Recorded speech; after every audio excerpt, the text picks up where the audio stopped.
শুভ ঘৰতে জাতীয় পতাকা লগাইছে, আমাৰ ঘৰতো লগাইছে কিয়? আগতে তুমি অলপ গোৱা। ব'লা মই তোমাক কৈ আছো।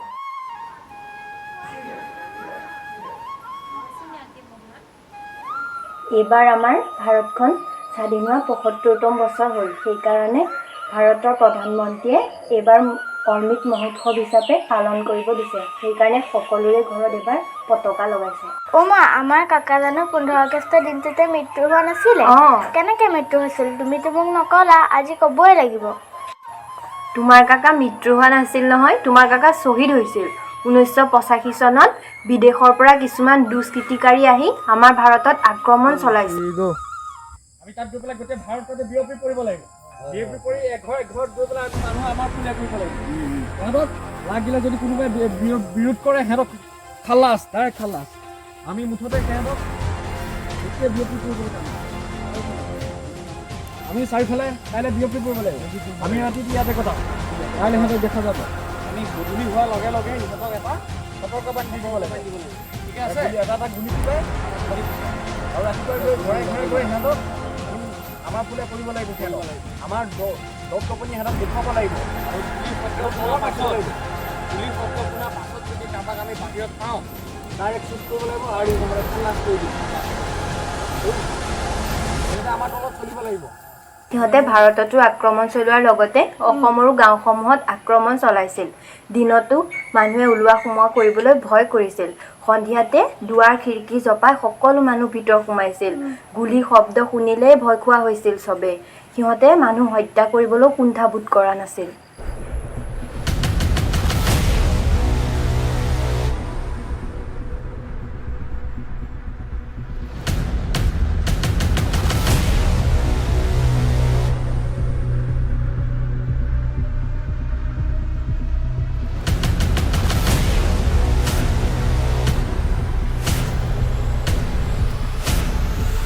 তোমালোকে এটা সংকেত শুনি দিছা, সময় হৈ গ'ল।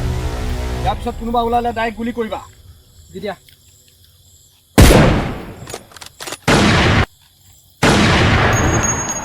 যদি কাৰোবাক পোৱা যায়, ডাইৰেক্ট ওপৰত।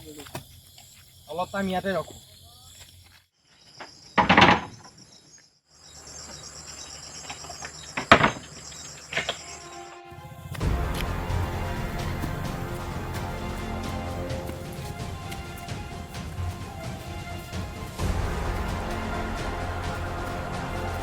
কাৰোবাক পালে ডাইৰেক্ট খালাচ কৰিব লাগে।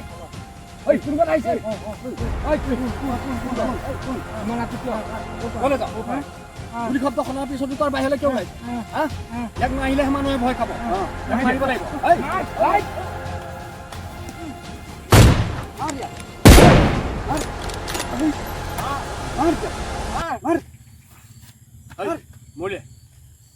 মৰিলে? দেউতা, এইটো কিয় শব্দ? মোৰ দেখোন ভয় লাগি গ'ল। এইটো গুলিৰ শব্দ। সেই বেয়া মানুহ সোপাৰ গুলি শব্দ। আজিও চাগে কাৰোবাৰ সিহঁতে জীৱন দান ল'লে, বুজিছ? হয়। মোৰ দেখোন ভয়ে লাগিছে। আমাৰো যদি কোনোবা এনেকৈ মৃত্যুমুখত পৰিবলগীয়া হয়। তুমি চিন্তা নকৰিবা, বুজিছা? এদিন সকলো ঠিক হৈ যাব। এদিন সিহঁত ইয়াৰ পৰা নিজেই পলাবলগীয়া হ'ব। তাৰপিছত কি হ'ল মা? তেতিয়াই 15 আগষ্টৰ দিনটো ওচৰ চাপিছিল। তেতিয়াই ৰাখি প্ৰণালী পৰিবৰ ক্ষেত্ৰত কিছুমান নিয়মেৰে মাজেৰে যোৱা যায়। বিশেষকৈ ইয়াত দুটা এনে দৃষ্টান্ত দৰকাৰ, য'ত এটা বিষয়ত অমিল থাকি আন সকলোবোৰ বিষয়ত মিলি থাকিব লাগিব।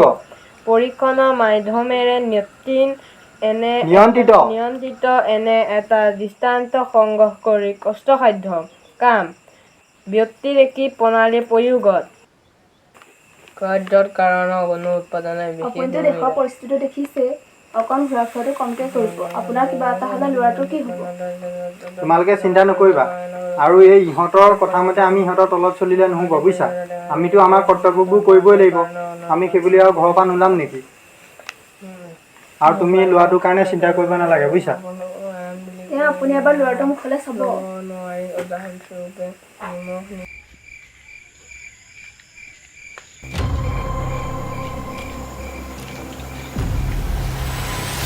আমাক সংকেত ধ্বনি দিয়া হৈ গৈছে। এতিয়া পালে ডাইৰেক্ট খালাচ কৰি দিব। আমাৰ দপদপনি গোটেই ভাৰতত অসমত বিয়পাই দিব লাগিব সিহঁতক আমাৰ তলত দায়িত্ব কৰি ৰাখিব লাগিব আৰু যাতেই পাওঁ বাটত তাকেই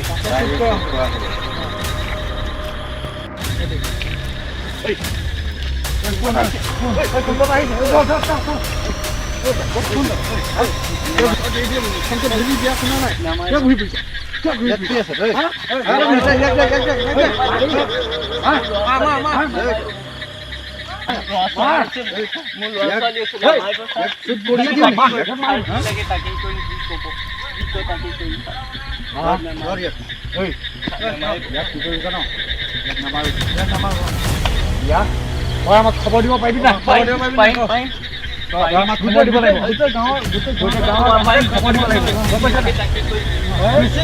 বেছি হেৰি নকৰিবি তুমি খবৰ দিব পাৰিবি না পাৰিবি তোক কেনেকৈ বিশ্বাস কৰোঁ তোক কেনেকৈ কৰোঁ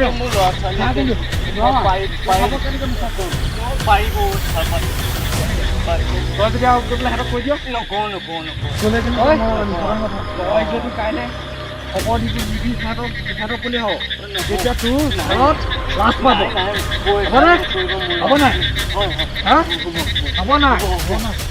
অঁ কাইলৈ যদি তই সিহঁতক গৈ পেলাই আমাৰ কথা কয় তই সিহঁতৰ লগত মিলি যাওঁ তেতিয়া তোৰ ঘৰত লাজ পাব হ'বনে হ'ব নাই এতিয়া যা খবৰ দিব লাগিব কাইলৈ আমাক খবৰ দিবি আমি আজি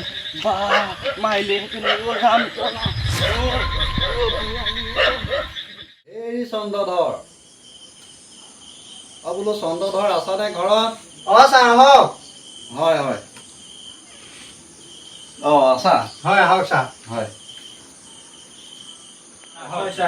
ছাৰ বহক হয় আপোনাৰে ৰখি আছিলোঁ ছাৰ আপোনালোকে ৰখি আছিলোঁ ছাৰ হয় নেকি হয় এই কি ক'বা দেশৰ পৰিস্থিতি একেবাৰে বেয়া বুজিছা হয় মানে ওলাই আহিবলৈ আজিকালি ভয় লগা হৈছে হয় ছাৰ ভয় লগা যিহেতুতো এতিয়া আন্ধাৰ ৰাতি সন্ধিয়াও সময় তাকে কওকচোন এতিয়া আপোনালোকে কি বা মাতিলে মোক কিয় বা মাতিলে মোক ছাৰ মানে আজি আলোচনাটো মূল উদ্দেশ্যটো হৈছে যে ছাৰ আপুনিতো গম পাইছেই তোমালোকেতো গম পাইছাই যে আমাৰ দেশখনতে হওক বা গাঁৱতে হওক যিবিলাক পৰিস্থিতি হৈ আছে মানুহ চানুহ মাৰি দিছে মানুহ কোনো সন্ধিয়া ওলাব নোৱাৰে দিনতো ওলাবলৈ ভয় কৰে সেইকাৰণে মানে তেওঁলোকৰ টপালিত আমি থাকিব নোৱাৰা হৈছোঁ ছাৰ বহুত অসহ্য হৈ গৈছোঁ আৰু নিজৰ মতে স্বাধীনভাৱে একো এটা কৰিব পৰা নাই আমি হয়তো দেখিছেই সেইকাৰণে আমি বোলো এই ইহঁতক ইয়াৰ পৰা খেদাব লাগে আৰু কিবা এটা কৰিব লাগে ইহঁতক খেদোৱা হয়নে সেইটোৱে ছাৰ তাতে আমাৰ সকলো লগ হৈ আমি পতাকা উত্তোলনটো আমি তাত কৰি দিওঁ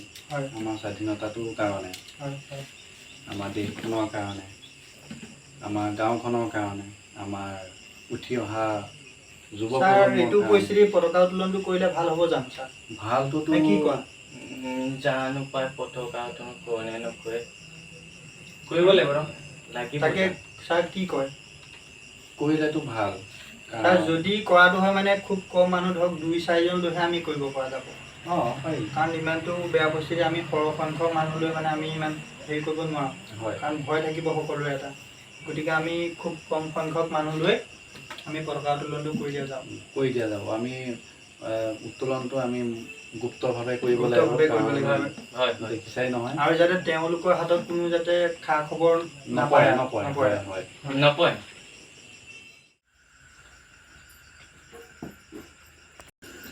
ছাৰ বহিছে বোৱাৰী বহা তুমি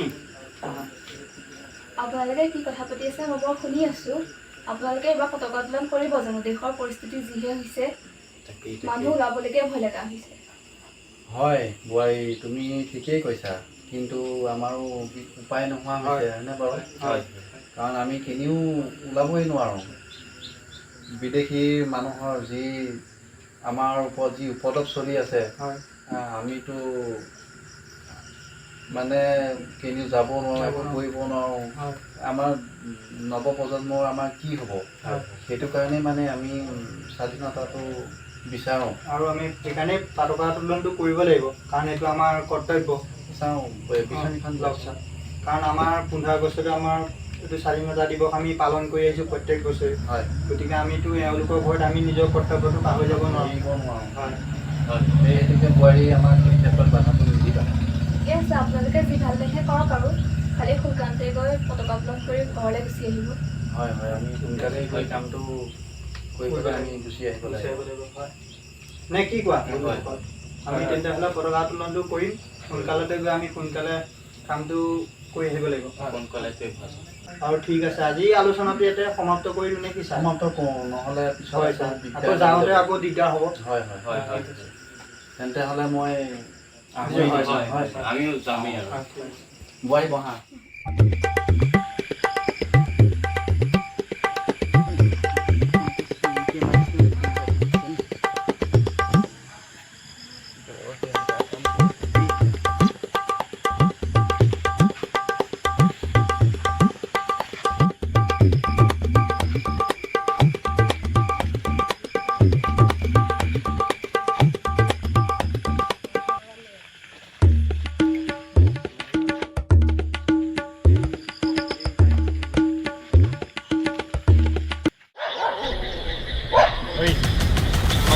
আহিম বুলি কৈছে, চাই থাকিবি তাক, আৰু তাক দম চম নিদিবি, নহ'লে ভয় খাব। কি হয় চাগে?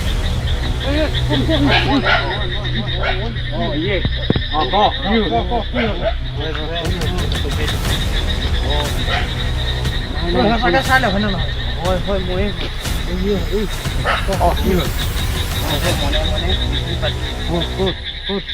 চন্দ্ৰধৰ ঘৰ চন্দ্ৰধৰে মেইন সি আপোনালোকৰ বিষয়ে উচতাইছে আৰু কাইলে পতাকা উত্তোলন কৰিব বোলে। ক'ত কৰিব? স্কুলৰ ফিল্ডত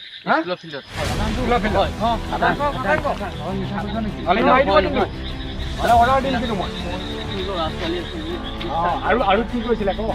আৰু চন্দ্ৰধৰ মেইন আপোনালোকৰ বিষয়ে এই মাষ্টৰ লগত থাকে যে মাষ্টৰ গৈছে।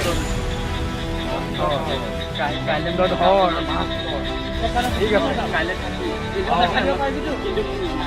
তুমি নামাৰো, নকৰিবি, তুমি নামাৰো।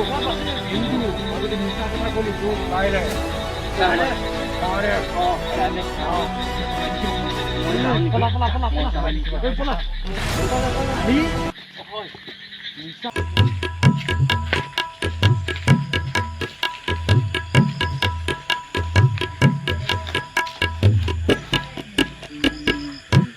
সময়তে আৰু চাব লাগিব ধৰিও কোনোবাই দেখিলে মোক পিছত তেনেকুৱা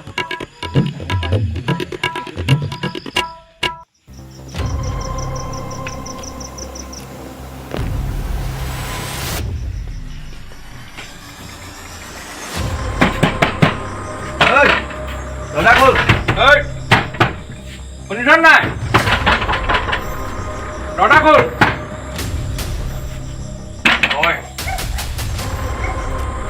ভয় খাইছ?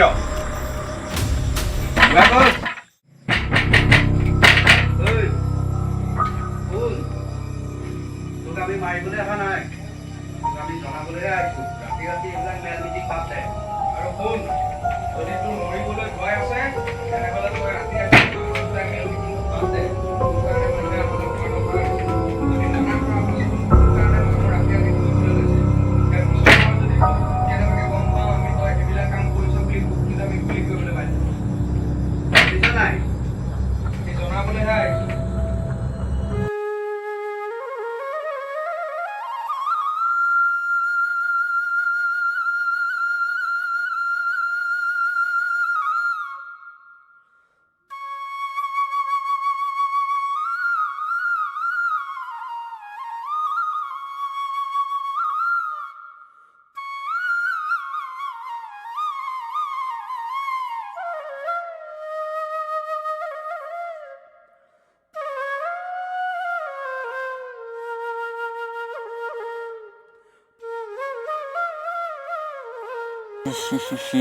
ক'ত ফুচিলোঁ আজি পাই, নাহিলেও নহয় আহিলেও নহয়। কোনফালে ফচিলোঁ ময়ো, ৰাম ইফালেও ক'লোঁ মৰিলোঁ, সিফালে ক'লোঁ মৰিলোঁ। বা আজি ভগৱান বচাবা, বুকুতে মোৰ গুলিটো নুফুটিলেই হ'ল। কৃষ্ণ কৃষ্ণ, আহিছোঁ আৰু দেই।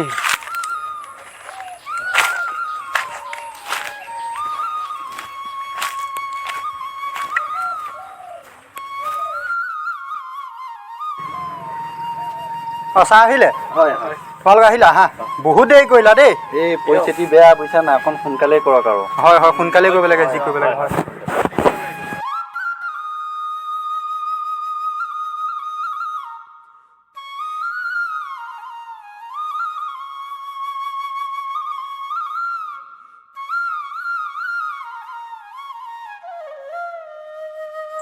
শ্ৰদ্ধাৰ আমাৰ শিক্ষাগুৰু আৰু উপস্থিত সদস্যসকল আজি 15 আগষ্টৰ দিনটোত আমি ইয়াত সকলোৱে গোট হৈ পতাকা উত্তোলন কাৰ্যসূচীটো আৰম্ভ কৰিবলৈ লৈছোঁ আৰু আমাৰ পতাকা উত্তোলন কাৰ্যসূচী আমাৰ শিক্ষাগুৰুৱে উত্তোলন কৰিব সেয়েহে মই তেওঁক দুআষাৰমান বক্তব্য দাঙি ধৰিবৰ কাৰণে অনুৰোধ জনালোঁ হয় মইনো এতিয়া আপোনালোকক কি ক'ম আপোনালোক সকলোৱে জানিছেই দেশৰ পৰিস্থিতি বৰ বিশেষ ভাল নহয় হয় সেইটো কাৰণে আমি কম সংখ্যক আমি আমাৰ সদস্য গোট খুৱাই আমাৰ এই 37 নং যিটো আমাৰ স্বাধীনতা দিৱসটো সেইটো আমি উদযাপন কৰোঁ বুলি ভাবিছোঁ গতিকে আমি বৰ বেছি পলম নকৰোঁ আমি উত্তোলনৰ বাবে আগবাঢ়োঁ গতিকে এতিয়া আমাৰ শিক্ষাগুৰু মহোদয়ে আমাৰ পতাকা উত্তোলন কাৰ্যসূচীটো আৰম্ভ কৰিব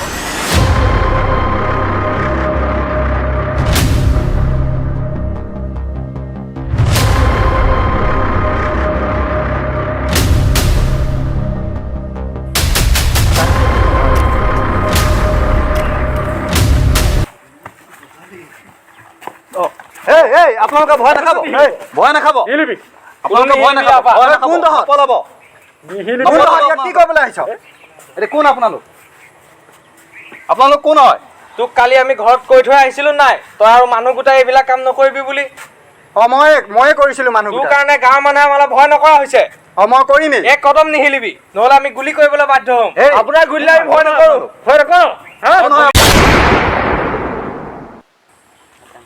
তহঁতে মানুহ মাৰিবলৈ ভয় নকৰ যে তই চন্দ্ৰধৰ শইকীয়া নেকি অঁ ময়ে চন্দ্ৰধৰ অঁ মাৰি দিওঁ নেকি নাই ইয়াক নামাৰিবি এহেঁত দুটাক মাৰ ইয়াক এনেকুৱা শাস্তি দিম তহঁতে ইয়াৰ পৰা গুচি যা তহঁতৰ গুণ্ডামি ইয়াত নচলিব ইয়াক এনেকুৱা শাস্তি দিম তহঁতৰ মৰিবলৈ ভয় আছে নাই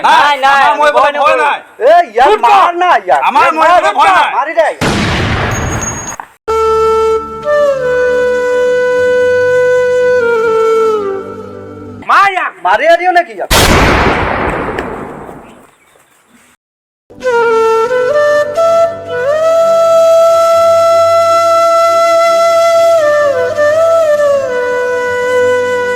ইয়াক কি কৰা যায় ইয়াক এনেকুৱা শাস্তি দিম চবে আগবাঢ়ি আহিবলৈ ভয় কৰিব মনত ৰাখিব লাগিব চবে ৰখিব লাগিব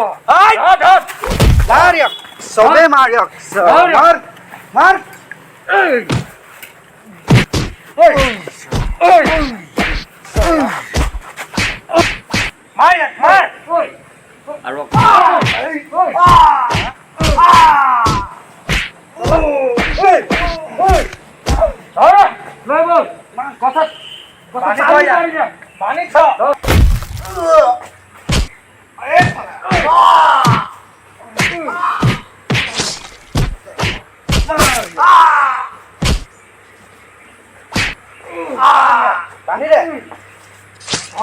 বান্ধি দে ইয়াক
শত শত শ্বহীদৰ কেঁচা কলিজাৰ ৰঙা তেজেৰে কিমান যে ৰাঙলী হ'ল আই জননী,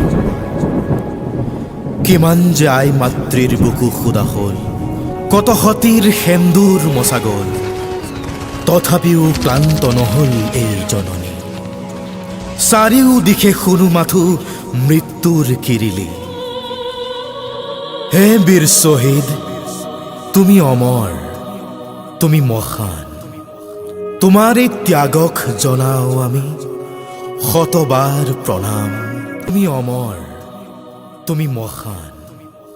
তোমাৰ এই ত্যাগক জনাও আমি শতবাৰ প্ৰণাম, শত কোটি প্ৰণাম। সেইকাৰণে আমাৰ কাকাক শ্বহীদ হ'ল বুলি কয়। আইজনী, তোমাৰ কাকা এনেকেই স্বৰ্গগামী হ'ল।